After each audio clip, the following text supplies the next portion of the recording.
दिल्ली में रह के भी 26 साल की उम्र में।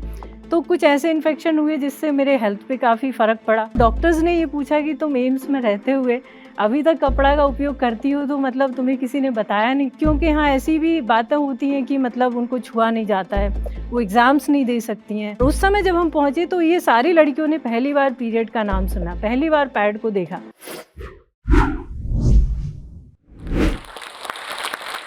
क्या आपने सुना है कि आज भी बहुत सारे ऐसे गाँव हैं और ऐसे ट्राइबल जगह हैं या ऐसे और भी हमारे भारत में ऐसी जगह हैं, जहाँ आज भी लड़कियाँ पैड का उपयोग नहीं करती हैं और आज भी कपड़ा उपयोग करती हैं और कपड़े के अलावा भी कुछ ऐसी चीज़ें हैं जो वो उपयोग करने पर मजबूर होती हैं। तो आज की कहानी कुछ ऐसी ही है, ऐसी ही लड़कियों के बीच बीच की कहानी है और ऐसी ही महिलाओं के बारे में है। तो कैसे मैंने ये शुरुआत की और किस तरह से वहाँ की महिलाओं को और वहाँ की लड़कियों को हमने एक रोज़गार के साधन जुटाए।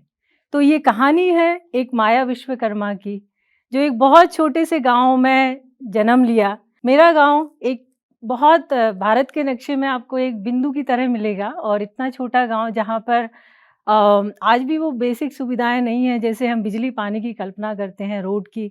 तो आज से 35 साल पहले भी कुछ ऐसे ही हुआ करता था। मैंने एक बहुत ही हम्बल परिवार में जन्म लिया। मेरे पिताजी जो हैं ब्लैक स्मिथ का काम करते थे और मैं एक मात्र बेटी और मेरे 3 भाई, उन्हीं के बीच में मैं बड़ी हुई। और उस समय हमारे गाँव में कोई भी पानी के संसाधन नहीं थे। हम लोग नदी के किनारे रहते थे, आज भी है पर नदी सूख चुकी है। लेकिन उस ज़माने में हम सारा जीवन यापन जो है नदी पर ही आश्रित थे। अब बात आती है शिक्षा की, तो शिक्षा आप सोच सकते हैं कि वहाँ की लड़कियों की शिक्षा कैसे होगी, क्योंकि वहाँ पे संसाधन ही नहीं थे उस समय।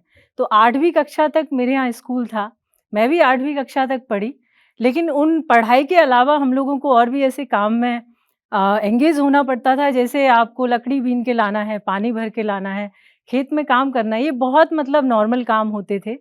और मुझे आज बताते हुए भी ये खुशी है कि वो जो बचपन का समय है उसने एक बहुत स्ट्रॉन्ग मुझे बनाया और एक बहुत हिम्मत दी कि आज किसी भी दुनिया के किसी भी कोने में मैं जाके कुछ भी कर सकती हूँ। तो ये मेरे माता-पिता से भी मुझे आया, क्योंकि मेरी माँ कभी स्कूल नहीं गई। उनकी चाहत थी कि लड़की जो है वो पढ़ाई पढ़ाई करे, तो हमारे यहाँ 8वीं क्लास के बाद में ज़्यादातर शादियाँ हो जाती हैं और मेरी भी कुछ ऐसी कहानी होती यदि मैं किसी दूसरे गाँव में जाके 2 क्लास और नहीं पढ़ती। तो मैं मामा जी के यहाँ गई, फिर उसके बाद दूसरा एक और गाँव था वहाँ पढ़ाई की, फिर उसके बाद जबलपुर। अब बात आती है पैड की कि पीरियड जब होते हैं तो लड़कियों को पैड की ज़रूरत होती है।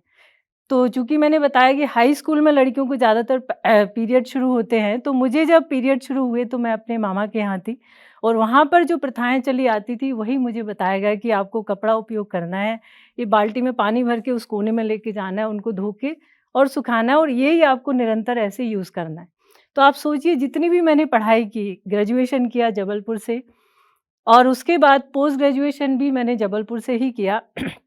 उस दौरान क्योंकि घर से इतनी फाइनेंशियल कंडीशन नहीं थी कि आप को बहुत सारे पैसे मिलें, तो इसीलिए खुद से ट्यूशन पढ़ा के किस तरह से हम बच्चों को मतलब अपना पॉकेट मनी निकाल के और खुद से पढ़ाई करना सीखा।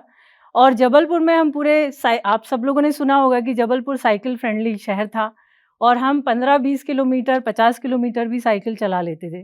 तो इस तरह से जबलपुर में जो मेरा ग्रेजुएशन हुआ उससे काफ़ी कुछ सीखने मिला पोस्ट ग्रेजुएशन। और फिर आते-आते वहाँ से मुझे एक और रास्ता मिला, जो कि यहाँ से कुछ दूर पर ही है, वो institute all India institute of medical science AIIMS में मैंने अपना पोस्ट ग्रेजुएशन का आधा जो डिसर्टेशन होता है वो यहाँ शुरू किया। तो आप कनेक्ट करिए कि कहाँ वो मेहरा गाँव जो मेरे गाँव का नाम है और फिर मैं यहाँ एम्स तक आई, तो दुनिया बिल्कुल अलग थी। ये बात करने में बहुत छोटे-सा लग रहा है, लेकिन जब यहाँ आके देखा कि यहाँ के लोग तो सिर्फ़ इंग्लिश बोलते हैं, डॉक्टर्स भी आपस में अंग्रेजी में बात करते हैं और हम रहे हिंदी मीडियम के, जो पूरा ग्रेजुएशन भी हिंदी में किया और उसके बाद यहाँ आके एडजस्ट होना, रिसर्च पढ़ना और वो सब काम बहुत डिफ़िकल्ट था।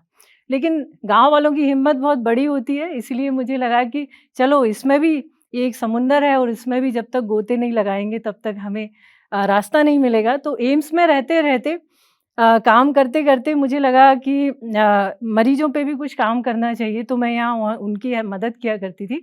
और उसी दौरान कुछ ऐसी घटनाएँ हुई कि चाहे वो एम्स के जो टॉयलेट हैं उनसे, या फिर जो मैं कपड़ा उपयोग कर रही थी यहाँ भी, दिल्ली में रह के भी 26 साल की उम्र में, तो कुछ ऐसे इन्फेक्शन हुए जिससे मेरे हेल्थ पे काफ़ी फ़र्क पड़ा।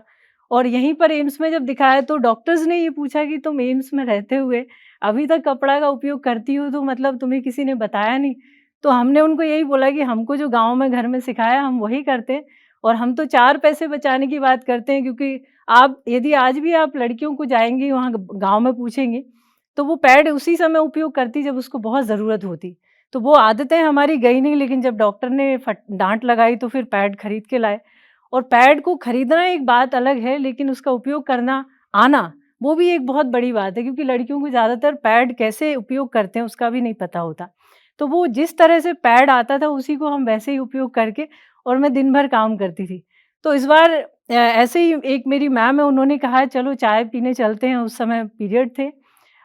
तो मैंने कहा नहीं मैम, मैं चल नहीं सकती क्योंकि मैंने पैड लगाया हुआ है, मेरे पीरियड हैं।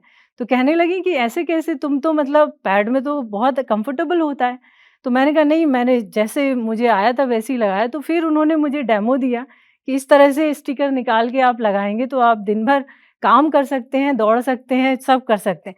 आप सोचिए कि जो आदमी रिसर्च कर रहा हो उसको इतनी छोटी-सी बात नहीं पता हो, तो उसमें भी आपको बहुत मुश्किलों का सामना करना पड़ता है। ख़ैर एम्स में 4-5 साल पढ़ने के बाद, रिसर्च करने के बाद, मुझे लगा आगे की दुनिया भी देखना चाहिए, तो आगे के लिए कुछ रिसर्च कॉन्फ्रेंसेस में अमेरिका जाने का मौका मिला, और अमेरिका की दुनिया देखी पहली बार, और देखा कि यहाँ तो और भी अच्छी रिसर्च है, तो चलिए वहाँ भी पढ़ने जाना चाहिए। तो वापस आके तैयारी की और पीएचडी के लिए मैं अमेरिका यहाँ से गई। लेकिन अमेरिका की दुनिया अलग है, वहाँ पर जाके देखा तो रिसर्च इतनी अच्छी है, सब कुछ एडवांस है, लेकिन जो इन्फेक्शन जो आपको एक बार हो जाते हैं, वो आपसे कभी जाते नहीं हैं, वो रिकरिंग होते हैं। तो वो परेशानी मुझे बार-बार, हर बार वहाँ पर तंग करती रही। तो वहाँ रह के, हालाँकि मैंने पीएचडी ड्रॉप किया और उसके बाद मुझे रिसर्च में इंटरेस्ट था, तो यूसीएसएफ में मैंने जॉब शुरू किया। और यूसीएसएफ में जॉब करने के बाद बार-बार मुझे गाँव आना पड़ता था कि मैं गाँव, मतलब आते ही हैं हम अपने पेरेंट्स से मिलने या देखने, लेकिन उस गाँव को मैंने देखा कि आज भी लड़कियाँ वहाँ पर उसी स्थिति में हैं जो मैंने 20 साल पहले देखा था। महिलाएँ भी और स्थिति में हैं, और ज़्यादातर महिलाओं को वहाँ पर अब इन्फेक्शन शुरू हो गए, उनकी हिस्टेरेक्टोमी ऑपरेशंस ज़्यादा बढ़ गए। तो सोचा कि वहाँ रिसर्च मैं करती हूँ इतनी बड़ी-बड़ी लैब में, जहाँ पे हम बिलियंस जो हैं ऐसे ही पानी में बहा देते हैं, तो उससे क्या फ़र्क पड़ता है?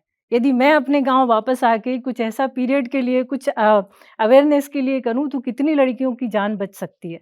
तो मैंने वापस आने का निर्णय लिया, और 2016 में मैंने सुकर्मा फाउंडेशन बनाया, और उस फाउंडेशन के माध्यम से हमने सोचा कि कैसे हम महिलाओं को हाइजीन के बारे में बताएँ, और उनको हाइजीन के साथ-साथ वहाँ पर रोज़गार नहीं होते।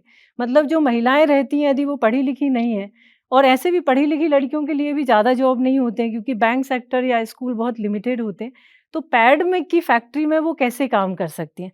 तो ऐसा सोच के हमने एक छोटा-सा सेटअप वहाँ पे किया, और उसी समय में अरुणाचलम, आपने पैडमैन का नाम सुना होगा, तो उसके पहले मैं उनसे मिली कि मुझे भी ऐसी फैक्ट्री अपने गाँव में लगानी है, इसमें महिलाओं को जितना ज़्यादा रोज़गार मिले, हम करना चाहते हैं। तो अब ये फैक्ट्री शुरू करने के बाद 7 में, 2017 में, उसके बाद लगा कि फैक्ट्री तो कोई भी लगा सकता है, पैड तो कोई भी बना सकता है। लेकिन जो मेन शिक्षा का काम है, जिससे मुझे फ़र्क पड़ा, मेरे जीवन में बहुत तकलीफ़ें आईं, वो शिक्षा हम कैसे कर सकते हैं। तो उसके बाद हमने एक पैड वुमेन करके एक कैंपेन बनाया, जो मध्य प्रदेश के 21 आदिवासी जो ज़िले हैं, उनमें से होकर गुज़रना था। तो हम 15 ज़िले तक गए, और वहाँ पर हज़ारों लड़कियों के बीच पहुँचे, जहाँ पर हम उनको पैड के बारे में, हाइजीन के बारे में, और भी ऐसी चीज़ें हैं, हेल्थ के बारे में, उनके क्या टैबूज़ हैं, कि वो उनके घरों में किस तरह की बात होती है, अंधविश्वास है। कई कई लड़कियों के यहाँ ऐसी भी बातें होती हैं कि मतलब उनको छुआ नहीं जाता है, वो एग्ज़ाम्स नहीं दे सकती हैं, या कुछ इस तरह की चीज़ें होती हैं जो वो नहीं कर सकती हैं।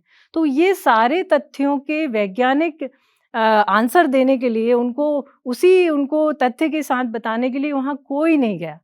2017 में, हमने 18 में जब ये कैंपेन की, तब पैडमैन मूवी भी नहीं आई थी, और उस समय जब हम पहुँचे तो ये सारी लड़कियों ने पहली बार पीरियड का नाम सुना, पहली बार पैड को देखा। तो लगा कि नहीं, सच में हम जैसी और लड़कियों को यहाँ आने की ज़रूरत है और उनके उनके सवालों के जवाब देने की ज़रूरत है।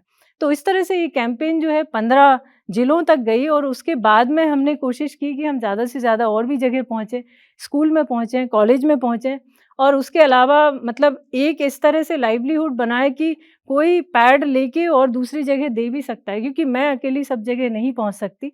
तो इसीलिए ये जो कहानी है वो एक ऐसी है कि जीवन तो सभी का होता है, सब लोग अपना पढ़ाई करते हैं, नौकरी करते हैं, अच्छे से रिटायर भी हो जाते हैं और घूमते हैं, दुनिया भी देखते हैं। मेरे साथ ये अंतर है कि मैंने दुनिया पहले देख ली, उसके बाद मुझे लगा कि नहीं, अब मुझे गाँव की तरफ मुड़ना है और ऐसी हज़ारों लड़कियाँ हैं, ऐसी हज़ारों महिलाएँ हैं, जो अपने लिए एक रोज़गार तलाश रही हैं, अपने लिए अच्छा हेल्थ देख रही हैं, अपने लिए एक अच्छी अपॉर्च्युनिटी देख रही हैं, तो क्यों ना इनके बीच में रह के काम करें, क्यों ना इनकी बात सुनें, क्यों ना इनके सवालों के जवाब दें।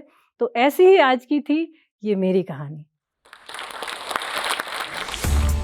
इस वीडियो के बारे में अपनी राय नीचे कमेंट सेक्शन में हमें बताएं और अपने दोस्तों के साथ ये वीडियो शेयर करना ना भूलें।